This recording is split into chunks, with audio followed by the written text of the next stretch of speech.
Hey y'all, it's me, Doc B. And I am here with Grace Henderson, and she's going to talk to us a little bit about soccer in the streets. So, of course, we have to have our soccer jerseys on.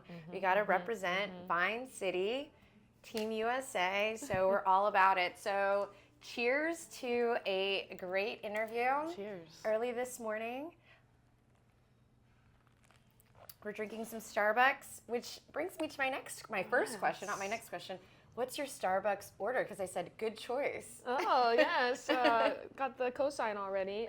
Yes, this is a grande salted caramel cream cold brew. You know, great for the fall time. But I like it because it's like, I like the bitter coffee. Yeah. But it's like a little sweet. So it's like a good balance for me. Okay. You know? What about you? What are you sipping Well, on? first of all, they put enjoy on mine. They didn't say it was a good choice. They said, I am a tea. They were like, ugh, like just go for it. But I'm a tea drinker, so I got the medicine ball. I think it's a lot of different teas than lemonade, okay. so I'm all about that tea life.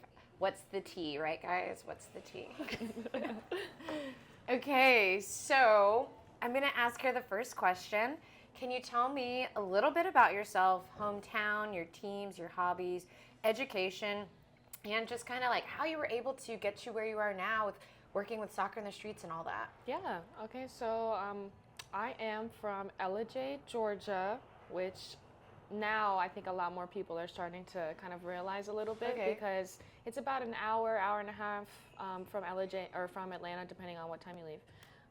But it's up in the mountains, gorgeous. It's really big on ecotourism. So like you might have heard people staying in a cabin up there or like apple picking, milking a cow, nice. you know, I'm gonna or pick something some like apples that. this fall. It's very gorgeous, and I will say, so I'm from there, but it's very small at the same time.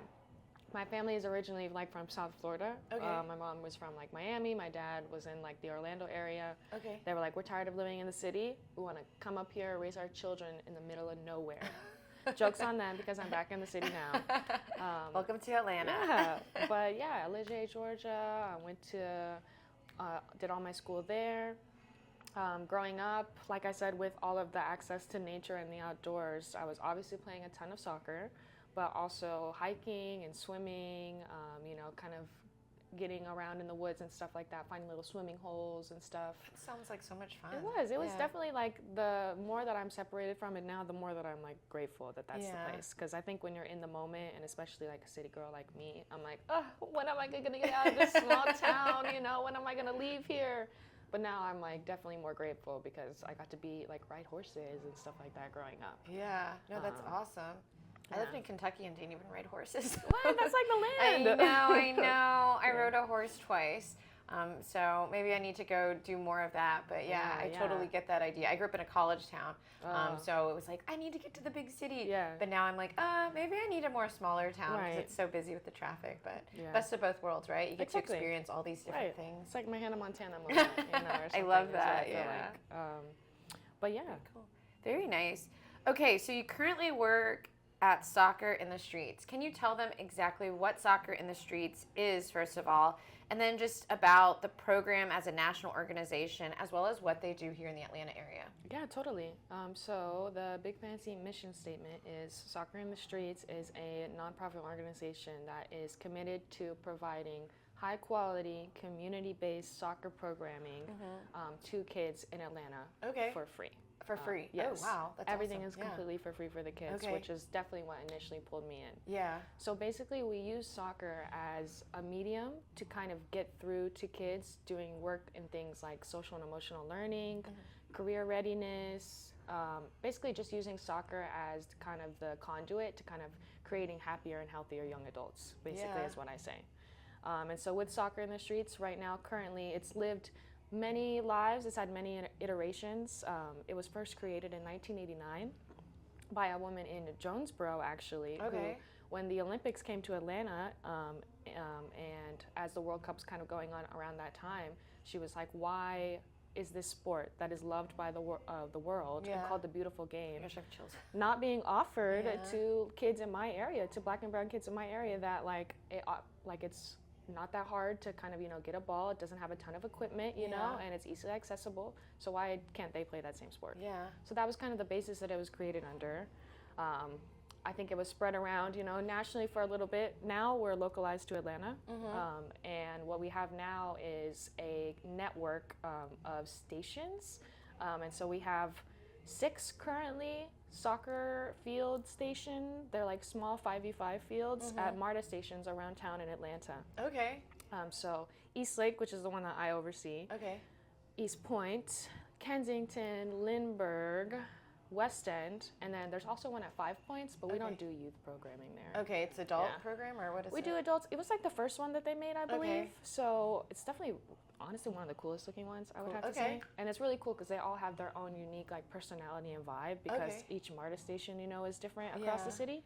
But yeah, so that one is more so for like events and things.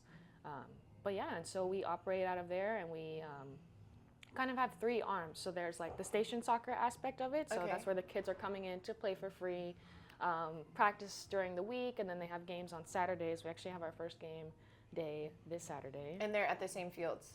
Yes, or they'll travel to different stations, which is really cool because then they can hopefully, take the train, and then just be right there, ready for the that next soccer game. accessibility factor. Exactly. So MARTA is the transportation system here in Atlanta, and so it's an easy way to get to and from places, especially when you have a lot of traffic going on. I mean, there's so much traffic in this city, but also too, if you don't have a vehicle, it's great as well. Yeah, that's one of the biggest like ideas that it was, and it's actually only the only transit-connected soccer league in the world. In the world? Whoa! Yeah. So super cool to see that as soon as I get off the train at some of these stations, the field is right there. Yeah, seriously. No, that's awesome. I definitely need to go check you guys out. I was supposed to, I have a friend, Trina. Shout out to Trina Bolton. We were supposed to go to an event at Soccer in the Streets, but I just wasn't in town at that time. Oh, dang. But what event was it? I feel like it was an opening of a field. I think it was the newest field that you all have. It might have been Eastlake. It might have been Eastlake. Yeah, okay. You could have met me 2 years earlier. No, it's okay. Yeah. Well, I'll be at a game, so yeah, definitely. I definitely am up for that. Yeah. Yeah. So so it's accessibility. It's for youth soccer. So what is the age group, and just kind of, when you all have these programs, what does it look like? Like how many kids show up? All of that, coaches, all that. Yeah. Yeah. So I didn't finish. I apologize. So there's the station soccer aspect. So at the stations, and then we also have school programming. Okay. Where we will go into schools, which I'm actually going to one today after this. Okay. Where we kind of go in to do a sort of like PE takeover of sorts. And so we come in and we do our soccer programming there, and then we also have community programs as well. Okay. So examples of that might be, for example, on my side of town, what I do is there's a apartment complex called Villages of Eastlake. Okay. And we'll come in and we'll do like work with them on a lot of their monthly programming, like Easter egg hunts or back to school fairs or fall festivals, that sort of kind of stuff. So community education, sport. Okay. Yeah. So basically, with what we do, like our biggest thing is like we will come in. We always start with an opening circle. We start together and we end together every single time. I like that. We come in, we do a little pulse check. How are you doing? How are you feeling? Show me how you feel. We have a word of the month that we always do. So for this month, it's goals. Or values. So talking to the kids about, what goals do you have for the season? What goals do you have for your school year? That sort of thing. And then we do the actual, soccer programming itself. And then we come back in, talk about what we've learned, close out the session. And then one of my favorites is we always do a little shout out. So do you have a shout out for anybody that's on the field? Oh. So that's kind of the bare bones kind of minimum of what it looks like. Obviously, it's a little different depending on if you're at a school or if you're at a station or even the community that you're dealing with in certain places. But yeah, so those are the kind of 3 separate arms. No, that's awesome. And I love that shout out, like empowering other people. Exactly. Like, I want to give a shout out. I love that. Yeah, great. So, access and opportunity in relation to soccer in the streets. And so you were talking about how it's the only program in the world, not even just in the United States or in Georgia, where you can do everything completely with transit. So as far as the kids and having a bit of autonomy to get to and from, how is that with the kids, I guess, building relationships? And to me, it just sounds like the kids can go actually play without having a parent there all the time. Yeah. And I love parents being a part of it, trust me. Yeah. But also, too, just the idea of just kids can be kids and go play and hang out. And it's so important for their development as they're growing up, to be able to feel safe in themselves and to be safe, and be around their friends, and not have to worry. So that is definitely something that we tackle with a lot. We do try to provide free MARTA cards whenever we get them from MARTA, because we have a pretty good relationship with them, obviously. So a lot of the time, like, we have a lot of families at Lindbergh that will use the train because they're the farthest north location that we have. So if we have a game day in the West End or something, instead of driving 30, 40 minutes for me to get there, or have to wait on mom and dad or aunt, uncle, to help me get to my game, hopefully I can just take the train, take 2 stops, and come down. But then at the same time, we're in a crazy world, so some people might not feel that comfortable, especially in a city like Atlanta versus a city like New York or something, where it's a bit more common for everybody to use the train. That's definitely conversations we have with parents and families as well, of like, it's okay to take the train, or we'll ride the train with them when we go to events and stuff like that, to kind of just make everybody feel independent. No, I think that's so important. Just, we do have a public transportation system here. They've done a lot of rebranding, right? But you still have some issues on the train. So I always say it would be so great if, you had some sort of security person at each stop, just in case anything happens. And then I like to take the train. I love it because I actually don't like traffic, believe it or not, right? Or driving in the city all the time. So I take it to the airport, and it takes me about 24 minutes to get there. It's so easy, and you can walk right into the airport, too. It links right to the airport. But sometimes when I go to the airport and when I need to travel, I see students from, it's actually Woodward Academy, that's on the south, and there'll be 20 students on the train that will go to the train. So you have a lot of kids that will ride the train, but they'll ride it in groups, but just making sure they feel really safe and comfortable going by themselves. I think that's really important. Right. Yeah. Okay. Well, thank you for bringing that up. Yeah. And so you were an intern and then the Eastside program coordinator, and now you are a program coordinator. Can you just tell us about your journey and just kind of the responsibilities and how they evolved and changed, and how you even got into this role in the first place? Yeah, totally. So I know we were talking a little bit off camera. My background is not typically in sport management or something that you would think would go with this role. So I was a biology and a public health major. So in my senior year, spring semester, I had to do some type of internship where somebody was doing public health in some way. Okay. I was searching. It was kind of right hot off of COVID, so nobody was really keen on taking an intern at the time.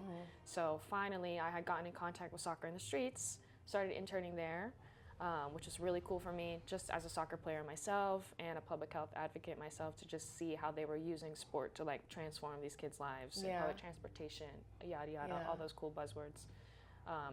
So when I first started interning, it was a lot of going to events of stations opening and things, tabling for the organization.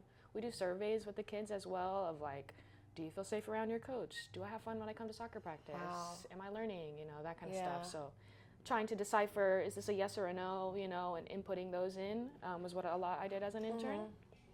Loved the organization, wanted to stay with them, fresh out of college, trying to find a role, trying to find something to do, make some money.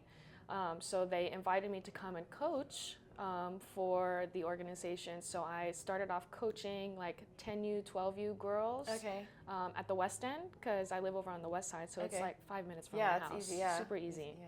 Started coaching. That was really cool because I had only coached maybe one-off little summer camps in high school and stuff like that. But this was my first time having a team that I'm seeing weekly, multiple times a week, meeting grandma, cousin, auntie, Auntie, all the sisters, people. friends, uncle. Right, exactly. So it was super cute. So I started coaching there for about a year, and then finally a role popped up for the Eastside program coordinator, because they were about to open the Eastlake Station soccer location. So I was like, hey guys, remember me? Grace, definitely stayed visible, in the most professional sense, to say that. But I was definitely, knocking on their door a lot in there. But I think because of my journey of being an intern and a coach and just going to events with the organization and stuff, and just showing them my passion and how much I cared and how much I wanted it, I think it was kind of a natural kind of fit to go in there. Yeah. So now I'm a program coordinator, and I oversee the Eastside Station soccer location as well as a couple school programs and a community program. Man, I just love that story because as a professor, I talk to students about the importance of interning, and you are like exactly the perfect example of like this internship. Go like take the onus is on you. I always say that, and then like go find an internship. Oh, it's so hard. They find the internship, and then it rolls out into this, and then they find their passion. And so I just think that's so awesome. And with everything soccer, so World Cup, this is 2025, and World Cup comes in 2026. I'm so excited just to see like how this will impact you and your teams and your organization, because I feel like soccer is just going to really blow up here. Most definitely. In 2026. And then U.S. Soccer Federation. Yeah, they just moved down to like College Park area. So I actually met with them the other day. Oh, cool. Yeah, we're doing case study competitions. Oh, so cool. Really excited to be working with them. So Atlanta's such a soccer city. It is, and which is why I think that's why they realized that, and that's why they moved their headquarters. Even I think the South in general, because even Florida, I don't know if you really count that as the South, but it's its own country. Right. A lot of European teams are moving their headquarters from places like New York and Chicago to Miami. Yeah. Because like the South's got something to say in terms of soccer. South's got something to say. Yep.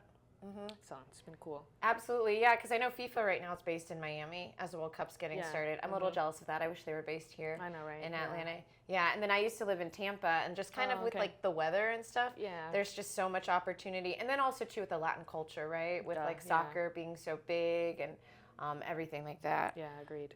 So based on LinkedIn, it says you are a culturally driven creative producer with a background in sport-based community programming and visual storytelling and experiential projects rooted in soccer culture. I love that. Like, I love stories. I love hearing your story. That's why I reached out to you on LinkedIn. So can you tell us a little bit about your storytelling and kind of what that all means?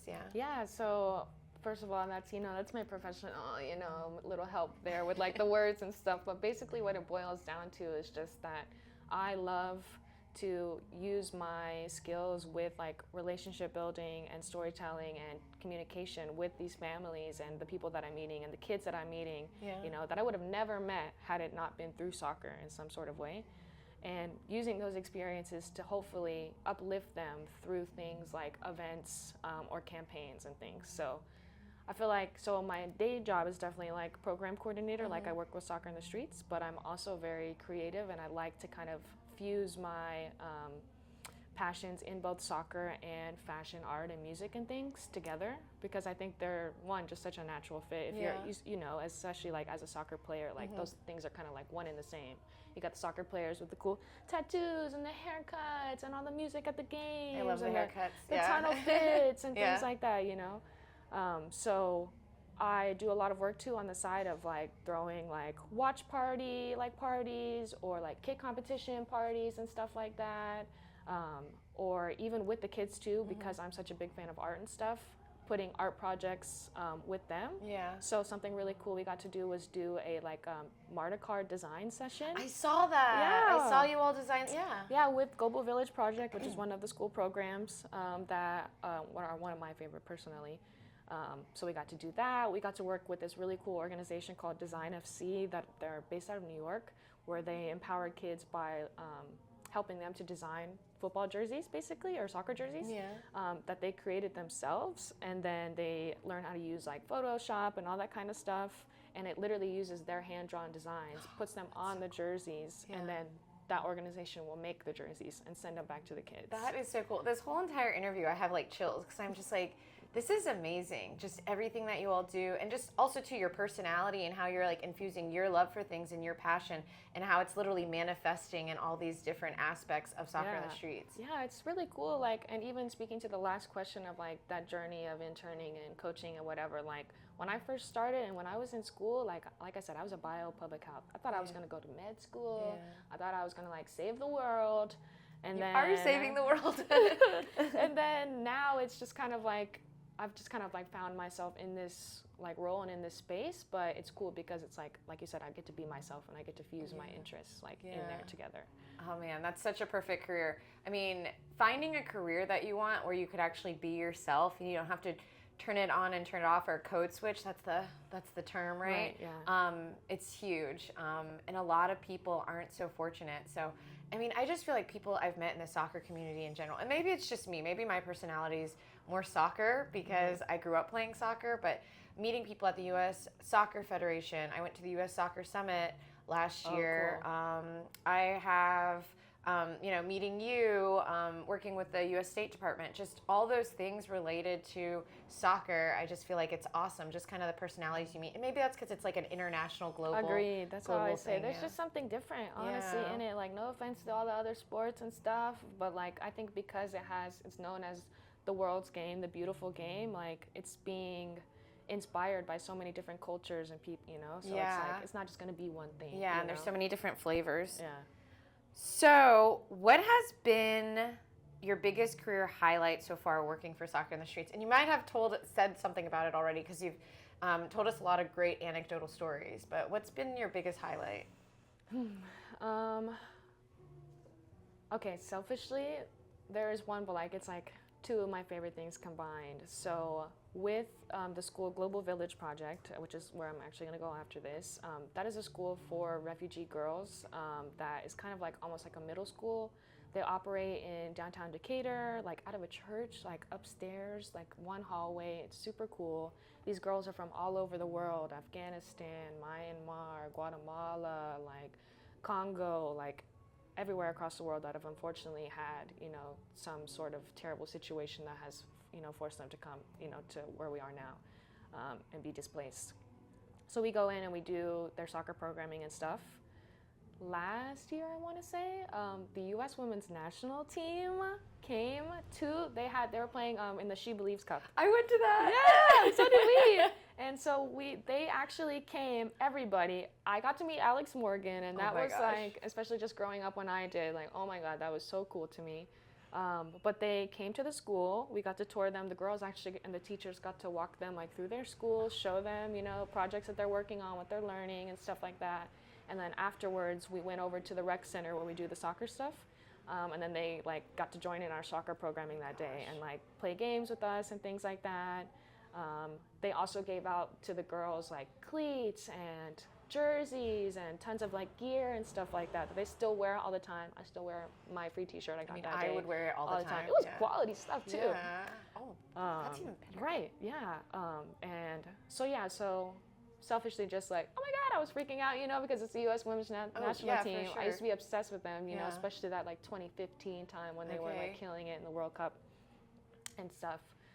But just to see like the girls like be super excited too, but also at the same time like not really know who they are a little bit because they weren't necessarily growing up like in that culture at the same time. But just still watching them like have fun and interact with them just like they're regular people. When you and I might have been like, oh my God, that's Alex Morgan. So that was definitely a career highlight for sure. I mean, that is such a highlight. I grew up. I'm like telling my age now, but I grew up in the time of Mia Hamm, Julie Foudy, all those people. So like seeing Cindy Parlow be the president, I'm like, oh my gosh, I drove down Cindy Parlow Way to get to the fields in Memphis to play my games, things cute. like that. And so it was just coming up as like soccer when it was coming up, and I grew up in a time where we didn't even have uniforms that were cut for girls and women. Like we had to get like the guys stuff. We had to buy cleats made for little boys and men. We couldn't even get soccer cleats in girls' sizes and women's sizes. So just a very different time where we were at to where we are now. And the fact that now, we have so many fields right now being built. I mean, they are in the midst of building up all this stuff for the U.S. Soccer Federation. So I'm sure you're going to have more stories like that with everybody coming in town to practice before really big international games and things like that. So that's just so cool. Like, this is your backyard. And they just like, oh my gosh, you're going to become best friends with everybody. I just know it. I just know it. You're going to have more stories. Okay, so can you share examples of just kind of the impact that Soccer in the Streets has had in the Atlanta community? Maybe just share a story of maybe a participant and how participation in Soccer in the Streets kind of maybe changed the trajectory of their life as far as maybe finding their passion or their friend group or something that they just really enjoy doing. Yeah. Well, I'll say that there's definitely tons of examples of those kids, maybe not every single time it being like, oh my God, this was a life-changing experience, but maybe they learned a ton of skills in the sense of like you said, making new friends, having this new friend group, or realizing that soccer is now their thing that they want to like pursue later on. We actually just had a player come into our office a few weeks ago. His name is Dorian, who plays over at the West End. He's been playing there since he was a little kid, like 4 maybe, and now he's like getting into middle school and such, but he's apparently like a child prodigy. Okay. He is a great soccer player. He wants to be a professional one day. He's transitioned now to go play at Inter Atlanta, which is like a more competitive like league here in the city. But he has amazing grades at school, and he's involved in a lot of school activities. He's an artist as well, like a crazy artist. He brought in like these drawings that he had made. And he's just a joy to listen to too when he came into the office, just a very smart young man. And his mom and his brother were, and his teacher, his mentor, were in there as well too. Okay. So they were just talking about how soccer in the streets, like from a young age, really just helped him to kind of build those like social skills, those like family values, team values, and things like that.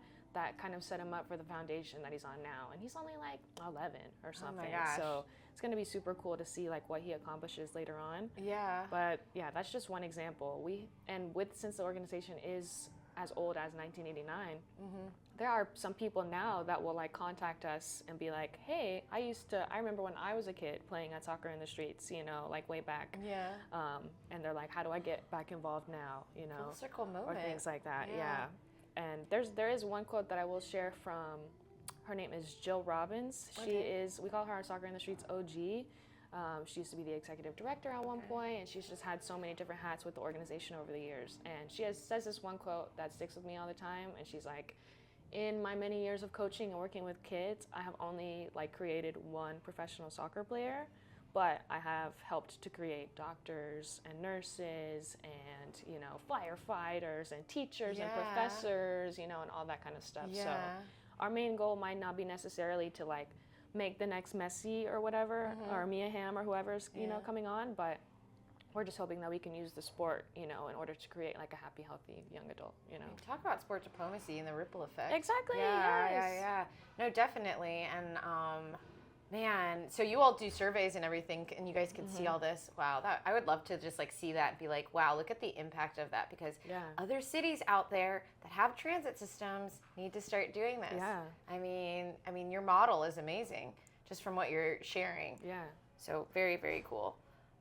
Okay, so my next question for you, what are some of the, well, actually, I missed a question. It's right here. But how do you think the World Cup will impact soccer culture here in Atlanta, specifically your work with Soccer in the Streets? Oh, wow. Well, we have already been having so many conversations over like the past year of planning, you know, ahead of the biggest event in the entire world is literally going to be in our backyard, you know, and especially any organization that has soccer, you know, in your name, people are knocking on the door every day, sending emails. How can we get involved? How can we help out? How can we partner with you for this? So that's definitely knocking down the door already. But I think right now, one of our biggest things is we know this large tournament is going to come. We know people are going to be playing soccer. We know all these kids are going to be exposed to the game that might not have been before. But our biggest thing too is like, how do we make sure that this is sustainable? You know, the World Cup is going to come and it's going to go in like a month, you know, of things. But how can we use this big event, and how can we create like infrastructure and things so that way when the circus leaves town, people are still interested in the sport. So it's going to be really cool. There's going to be really fun activations. There's going to be fun tournaments. I know there's going to be like EA Sports, like, Gosh, I'm going to be there. like FIFA tournaments and stuff like that too. Tons of things going on at Mercedes-Benz. And like you said, like this is a huge soccer city, so there's no shortage of people to partner with and work with. Atlanta United, you know, Arthur Blank Foundation, people like us. So it's going to be a lot of events. So clear your calendar now. Clear your calendar, and the memories that these young people are just going to have. I mean, Soccer in the Streets, the mentorship from that, the connections, and just being able to be a part of this huge event that all eyes all over the world are going to be on us. So super cool, super cool. Okay. Man, now I'm excited. I was like, I didn't know all that stuff was happening. And then if you all take my international sport management class, you learn more about legacy impact and the legacy that these events have on the city. So exactly what you're talking about. I mean, I don't necessarily think a lot of people think that way. And so just thank you for bringing that up, right? Like, hey, this is cool, this event is happening, but what's the impact it's going to have and how long is it going to last? Right. Whether that's infrastructure, whether that's a social impact, whether that's an economic impact or an environmental impact, right? You just don't even know. But I mean, just kind of you all really being like, hey, we need to figure this out now. So yeah. No, I'm glad that you brought that up because those are definitely big things for sure. It sounds like a fun class. I would take it. It's a fun class. I would take it. We get to go all around the world. Okay, so next question. Yeah. What are some of the biggest hurdles your program has had as far as maybe funding or access or coaching or volunteers? And with that, what do you see as possible solutions? So I think funding is definitely a large one, just in general, because the business model of the kids are coming to play for free, that money's got to come from somewhere. We didn't just build these fields out of nothing. So we rely a lot on grants, grants from the government, grants from like organizations or brands or large companies and things like that. And things like that to kind of make sure that we have enough money to pay our coaches. We have enough money to buy new equipment, buy new soccer balls, buy new stuff like that. So that way we're not just throwing, any old ball, on the field, Yes, it's free, but that doesn't mean that it has to be, not good quality. And then I guess also just still things too with, I think when you work with the people like US Soccer and MARTA and like all these larger entities, I think it's like a lot of cooks in the kitchen, I would say too. So I think kind of, I don't know what the word is, but kind of like making sure that everybody's happy and kind of getting what they want out of it and things is definitely something to juggle with and work with too. But other than that, I think we have the buy-in for sure is already there. The love of the game. You can play too. We have adult leagues, which definitely helps out. Oh, yeah, that's right. Yeah. We have adult leagues, and that's cool because the adults who play on our leagues at the same fields, they pay, but their money goes to helping the kids play for free. Yeah, okay, so that's how that works. Yeah.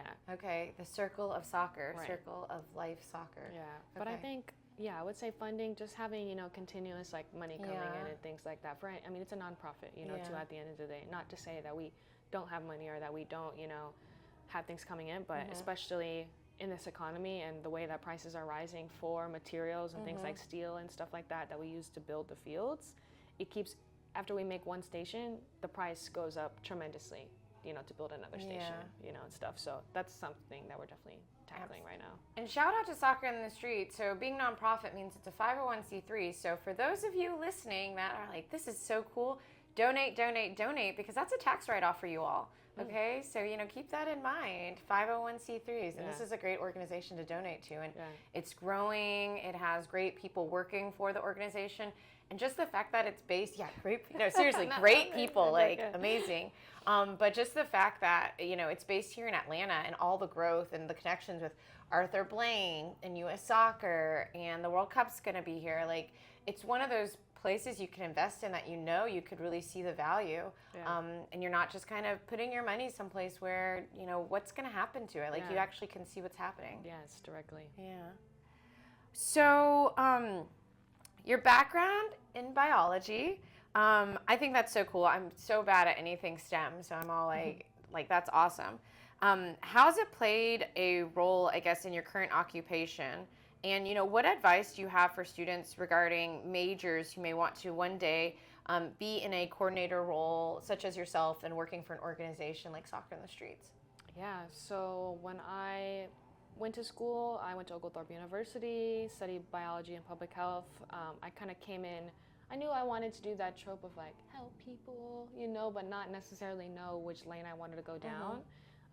And I think that my time in college and my internships and things helped to kind of push me down what lane I would want to go into.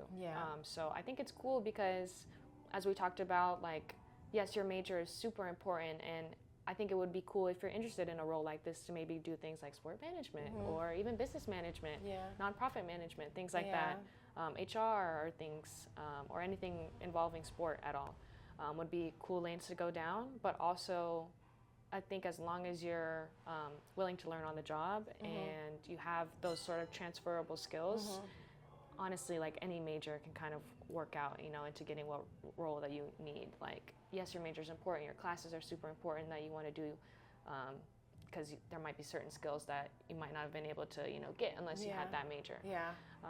But yeah, it's cool because, like I said, public health was mine. So public health is kind of like this broad, like huge umbrella where if people are being healthy in some way and if it's for the greater good, it's public health, you know, at the end of the day. So the fact that these soccer stations are at the public transportation stations, but that they're free, they exist as kind of like free third spaces, you know, for people to just come to exist in, play soccer, exercise, have that community environment, you know, meet other parents, meet other kids, you know, at the field. Like those type of places are like shrinking, you know, more and more, honestly. So yeah, I don't know. Like, if you go to sport, I'm about to go on a little tangent. Not too long. Do it. But just sport is so different in every single country. And I think that a lot of times we see sport in this country as a pay-for-play model, right? Definitely. And just the fact that soccer in the streets is not necessarily modeled after that, right?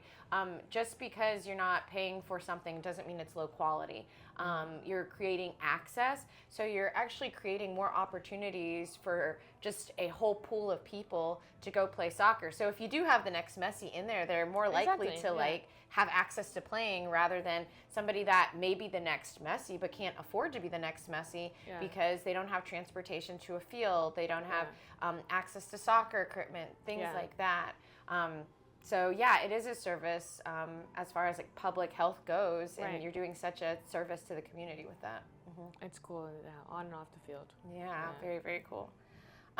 So as far as, you know, we're talking about majors, but what about skills do you feel like, hey, you should sharpen up on these skills? Maybe like, I just took a conflict resolution class, you know, perfect. conflict resolution, or something with like editing, or something with, I have no idea, but you know, what kind of skills do you think would be really good skills for somebody to have that maybe wanted to work with this population, work with the organization, all that? Yeah, I think that people skills, those soft skills, are honestly the biggest takeaway that I have gotten of working in this role for the past couple of years.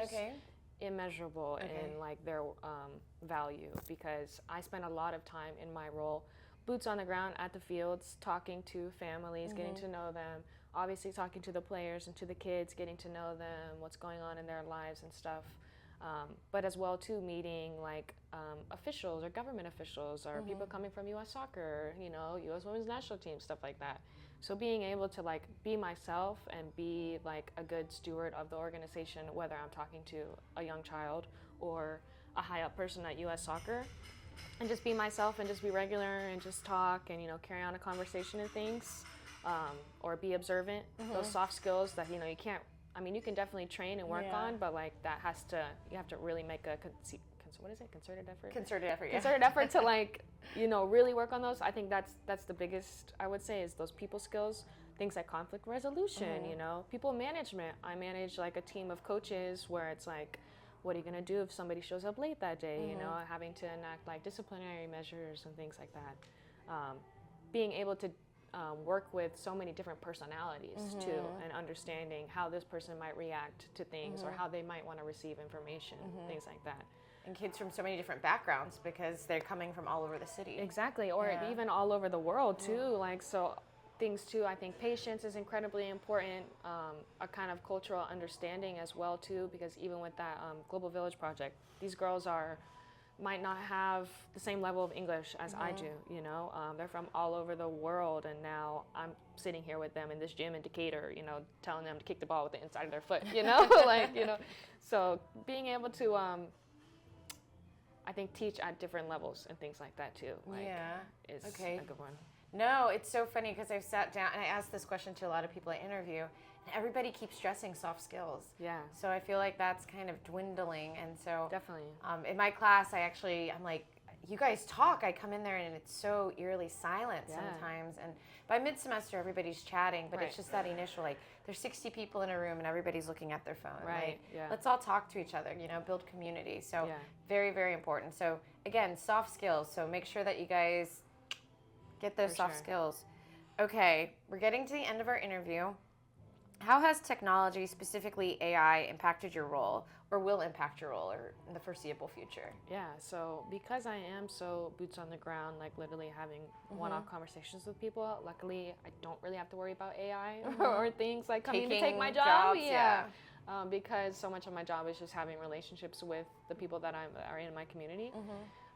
We definitely do use technology though, in the sense of we use this app called Playmetrics that like helps with obviously registration for the program, rosters, emergency contacts for the children, all that kind of stuff, taking attendance for who's coming to practice that day, communicating, messaging to parents and stuff about games or weather updates, things like that.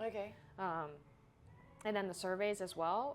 But I'm actually really lucky because a lot of the time when I'm out there on the field with the kids or in those kind of environments, I don't really have to be on my phone that much, or I don't have to like, obviously I have a ton of admin work that I have to do on my side to kind of make sure everything is flowing and going through, but don't have to worry about AI hopefully for right now, unless they make like an AI soccer coach or something, robot. That's gonna come over, but I don't think that's gonna happen. But I still do think that it's definitely like worthy to research into it and to learn it. I mean, I definitely, have been in ChatGPT before, and like for me, I'm just the type of person where if something new is coming out, a new technology, I'd rather know about it and what's going on versus kind of stand off to the side and be like, oh, I don't want to use that, I don't need that, that's not gonna matter. Definitely being an early adapter makes so much sense. And then you see so many millionaires, billionaires, all these people investing in sport because it's almost like the last frontier for AI, because it's like we don't know what's going to happen in the sport. It's this live event and there's emotion involved, there's passion involved, and that's so cool. Like, how are you going to take that away with technology? It's just something you can't. It's something that I think a lot of people in this world seek or will seek in the future as, all this screen time. I'm in front of my computer a lot, so that's why I love being in the classroom with you guys out there, just because it's so great to just hear your stories and just to, however I can help you all get to where you all need to be. But, being behind that computer, number one, it dries out my skin. The blue light. And then number two, my eyes, right? But it's just, we have to go out, touch grass, play, and be with other individuals. So it's all about community. So I think with sports and stuff, I not think, but know, right? It does that, especially with you all doing that concerted effort that you're bringing in, making sure that people have access, opportunity at so many different levels, community partners. It's all just kind of making sense, making it work. Okay, I have a couple more questions real quick. Are there any professional organizations that you think students should be a part of? Yeah, so I am a part of this one called Women in Soccer. That is just obviously this big network of women that are working in soccer in some way, whether it be coaching or even high up stuff, CEO level, C-suite, that kind of things. So it's cool just to build a network because you never know at the end of the day what relationship you might have that might help you get in the room of an interview, or they'll bring you and invite you out to an event, things like that. So that's the only one that I'm a part of, but I say if there's ever a chance to go to like any networking event or career event, like things like that, definitely go there. Network. Great organization. Make sure you Google it. And we're on to our last question. So very last question. Is there anything else you want to add before we leave today? I would just say that if this is something that, interests you, or if sport interests you, my biggest thing is just like, how can we make the world, better for the next generation after us, and what would I have wanted as a kid that I, didn't get? So I think across any kind of discipline that you're in or any sport thing that you're in, what can you do to kind of help feed the next generation so that hopefully they will want to go on and do that for, their next group of kids that might come through. I love it. Especially with sports, so. Thank you so much for, sitting down. We know you're super busy because she has to get to her next appointment, but we love having you and we learned so much today. So bye, everyone. Thank you. Okay, so I'm just going to edit out the